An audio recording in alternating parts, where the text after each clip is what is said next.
Donc je vais vous parler d'un projet qui m'est cher. Un projet, ça fait des années que je veux le faire. C'est le projet Inspiration. Inspiration, c'est un truc beaucoup plus personnel que la référence. Ça va permettre de pouvoir exprimer différentes facettes. On a tous en nous une multitude de facettes différentes. On a rarement l'occasion d'en montrer un maximum. Là, ça va être le but sur des vidéos de freestyle, de créer tout un univers. Ça peut être inspiré par n'importe quoi. Un artiste, une technique de danse, un sentiment, un personnage, quelqu'un de ton entourage qui t'a influencé, des éléments de ta vie. Ça peut être abstrait, ça peut être la nature, le mouvement des arbres avec le vent. Ça peut être tout et n'importe quoi. Moi, je vais parler de mes inspirations, celles qui me sont chères. Il faut toujours qu'il y ait une sorte d'essence qui nourrit cette envie d'avancer, cette envie de créer. Sans avoir cette inspiration constante, on peut s'essouffler. Donc le concept de ces vidéos, ça sera des vidéos où je vais m'adresser comme ça à la caméra et que je vais parler de choses qui m'ont inspiré, de gros thèmes. Le but cherché, c'est pas la performance, c'est plutôt le côté de rentrer dans un personnage, de créer une ambiance, rentrer dans un délire, le laisser s'exprimer le plus librement possible. Première inspiration et influence, quand j'étais petit, j'allais avec mes parents, on allait voir mon oncle qui habitait à Sarcelles. Et mon oncle était tatoueur dans les années 80. Donc il était un peu précurseur, il était tatoué de partout, il faisait 1m92. Il vivait avec ma tante. Moi petit, à partir de 5 ans, quand j'allais là-bas, moi c'était cabinet des curiosités carrément. Au passage, petite dédicace à mes cousins, Xavier, Wilfried. Le sol, c'était damier noir et blanc. Et sur les murs, il y avait des tatous flash, donc les dessins de tatouages un peu partout.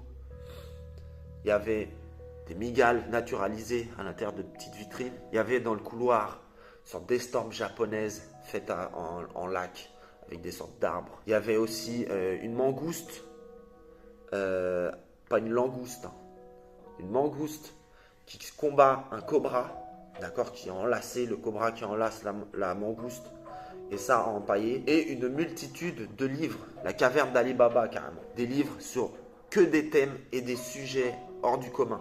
Les fakirs, donc en Inde, les mecs qui transpercent le corps, tribus africaines, donc vraiment détaillées avec les coiffures, les scarifications sur les tatouages, donc tous les différents types de tatouages, que ce soit maori, que ce soit typique américain, mais surtout le tatouage japonais, donc les tatouages des Yakuza.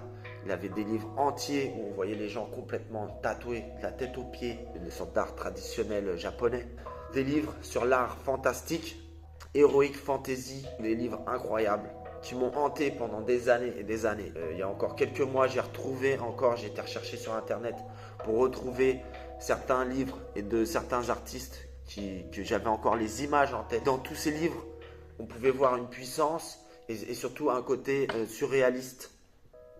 On pouvait voilà, quitter vraiment le réel et on basculait dans l'imaginaire, qui m'a directement montré une facette de l'humanité qui était vraiment très vaste. Ça m'a toujours énormément questionné et c'est pour ça que j'ai toujours eu un pied dans la réalité et un pied un peu dans l'imaginaire depuis toujours. Un artiste sans inspiration s'éteint, car l'inspiration est l'essence qui nourrit notre art. L'inspiration est partout, tout le temps. Il suffit juste d'être attentif et conscient. Certaines choses te marquent toute une vie. Tu les absorbes et les gardes en toi. Que ça soit souvenirs marquants, musique, film, livre, personnes de ton entourage, rencontres diverses, paysages, émotions ressenties. Que ça soit réel ou imaginaire, clair ou flou, choses grandioses ou minimalistes, violentes ou douces, sombres ou lumineuses, simples ou complexes. L'inspiration est comme un souffle de vie qui met en ébullition notre esprit afin de pouvoir créer quelque chose qui ait du sens pour nous avant que ça en ait pour les autres.